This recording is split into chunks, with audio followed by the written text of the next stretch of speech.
ఎవరైనా మంచినే ఉండాలనుకుంటారు, అద్భుతంగా ఉండాలనుకుంటారు. మరి ఈ వినాశకరమైన ఆలోచనలు, భావాలు ఎక్కడి నుంచి వస్తాయి అంటారు? మీరు ఎప్పుడైతే కనుక యూనివర్స్లో ఉన్న ఆ డైమెన్షన్కి కనెక్ట్ అవుతారో మీ సోల్ అక్కడ నుండి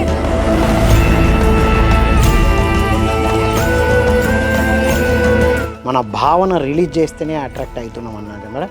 వీటన్నిటి నుంచి బయటపడడానికి చేయాల్సిన మేజర్ సాధనలు ఏంటి మేడం? సో మనం పాస్ట్ లైఫ్లో చేసిన పాపాలు, వాటి తాలూకు జ్ఞాపకాలే మన రోగాలు.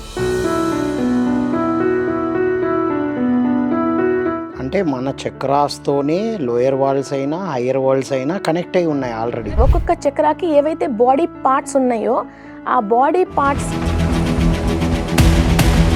వితల సుతల రసాతల పాతాళ లోకాల్లో ఎప్పుడైతే జన్మలు తీసుకున్నామో ఆల్రెడీ అక్కడ మనం ఏవైతే కనుక మిస్టేక్స్, అటువంటి స్పిరిచువాలిటీని ఎంకరేజ్ చేయకుండా వాటిని కంప్లీట్గా భూస్థాపితం చేయడం మాత్రమే వీళ్ళ పని అన్నమాట. పాతాళ లోకాల జ్ఞానం ఈ ఆదివారం ఉదయం 11 గంటలకు మీ PMCలో.